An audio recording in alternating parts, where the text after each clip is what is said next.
오늘은 오다쌤이 까먹었을지도 모르는 떡밥들과 최신 떡밥 10가지를 선정해 간단히 알아보겠습니다. 오로잭스노에 실려있던 거대한 알의 정체, 원피스가 최종장에 들어서며 전 로저의 적단 크로커스와 레일리의 등장에 이어 엘바프에 거주 중인 가방까지 등장했지만 로저의 적단 오로잭스노에 실려있던 이 거대한 알에 대한 내용은 언급조차 없는 상황. 로저의 적단 해산 후 어떻게 됐는지도 공개되지 않았습니다. 설마 버린 건가? 검은 수염과 첫 만남 당시 루피와 조로의 발언.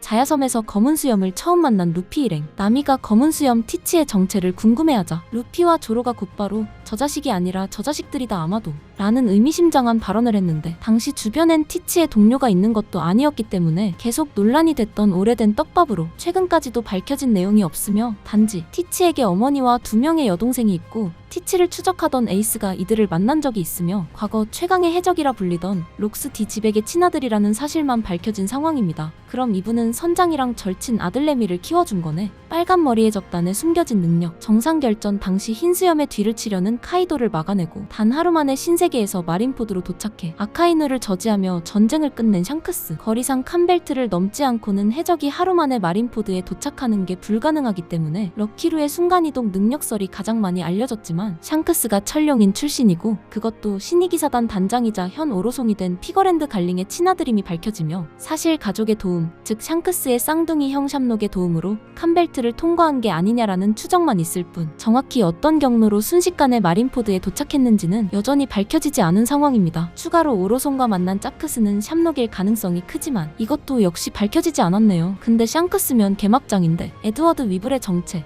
정상결전 이후 새로운 칠무회이자 자칭 흰수염 아들로 등장했던 에드워드 위블. 게다가 과거 흰수염의 연인관계로 추정되는 전 록스의 적단 스튜시의 아들로 공개됐지만, 위블이 진짜 흰수염의 친아들인지 아님 베가펑크, 시저, 퀸, 빈스모크 저지가 있던 과학연구팀 일명 매드스에 몸담았던 스튜시가 가져온 흰수염의 클론인지는 아직까지도 밝혀진 게 없으며, 이후 칠무회 폐지로 해군과 격돌, 해군대장 료쿠규에게 패배하며 임펠다운에 투옥된 상황. 흰수염의 아들이자 전 해군대장 제파의 팔을 자른 해적. 무려 키자루마저 그 강함을 인정했던 해적치고는 사람들에게 빠르게 잊혀진 인물입니다. 근데 친아들이면 누굴 닮은 걸까요? 이무의 정체. 800년 전 세계정부를 설립한 최초의 20인 중 한 명으로 추정되는 네로나 이무. 마리조아에 몰래 잠입해 깝치던 사보를 참교육하던 순간 거대한 몸체로 변한 실루엣이 처음 드러나며 동물계 환수종 능력자라는 루머가 있었지만, 이후 원격으로 임무에 실패한 오로성 세턴을 순삭해버리고 최근엔 엘바프에서 신의 기사단 군코의 몸에 빙의해 악마 그 자체 같은 외형으로 등장하며 무려 거인 브로기를 순식간에 제압할 만한 힘과 상대의 수명의 일부를 대가로 불사의 몸과 완력을 부여해 부하로 조종할 수 있는 구체적인 자신의 능력마저 공개된 상황으로, 이무가 능력자인지 아니면 악마 그 자체인지는 아직 밝혀지지 않았습니다. 이무 인형 나왔다는데 갖고 싶네요. 베가펑크 세계 멸망설. 베가펑크가 죽자 전 세계를 향해 그가 죽기 전 남긴 메시지가 송출되는데, 세계 곳곳에 해수면이 상승하고 있고 곧 전 세계가 바다로 가라앉는다는 충격적인 내용과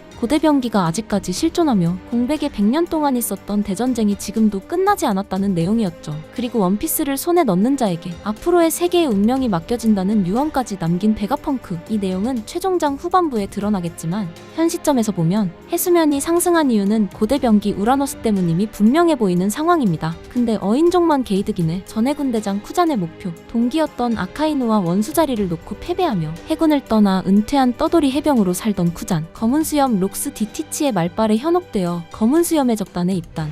호빗 따윈 버리고 스승인 거프를 득템하지만 한껏 해이해진 정의관을 가진 쿠잔이 정확히 어떤 목표를 갖고 있는지 밝혀지지 않았으며, 다만 현 시점 같은 해적단 동료인 바노거의 언급으로 보아 쿠잔 역시 검은 수염의 적단처럼 세계 정부를 적대시하는 뚜렷한 어떤 목표를 갖고 입단했음은 분명해 보입니다. 아니 근데 철룡인들 빵셔틀 돼버린 해군 원수 안 되길 잘한 듯. 도플라밍고가 말한 마리조아의 국보. 도왕이 알고 있는 존재 자체만으로 세계를 뒤흔들 국보. 국보를 직접 사용하면 세계를 휘어잡을 수 있다는 도왕의 발언으로 그 정체가 이무는 아니었고, 최근 이무가 루루시아 왕국을 순식간에 날려버린 고대병기 우라노스로 추정될 뿐 아직 정확한 정보는 공개되지 않았습니다. 그럼 후지토라는 보급형 우라노스인가? 혁명군 수장 드래곤의 악마의 열매 능력. 로그타운에서 아들 루피가 버기저에게 처형당할 뻔했을 때 하늘에서 번개를 떨궈 구해준 것으로 추정되는 연재 내내 딱 한 번 등장한 드래곤의 능력. 이름처럼 동물계 고대종 드래곤 능력인 줄 알았지만 용버지의 등장으로 가능성이 적어졌고, 동료 사보가 죽든 말든 일단은 사실 확인이 드래곤이다라는 말만 되풀이하며 매번 가오만 잡는 드래곤만 보여줄 뿐 여전히 오리무중인 드래곤의 능력입니다. 이 정도로 끌었으면 바다 열매로 나와서 해수면 상승이라도 막자. 에넬의 귀환, 당시 유일한 천적이었던 하계의 인간이자 알고 보니 동물계 환수종 니카 열매, 기본 옵션 고무인간 루피에게 패배 후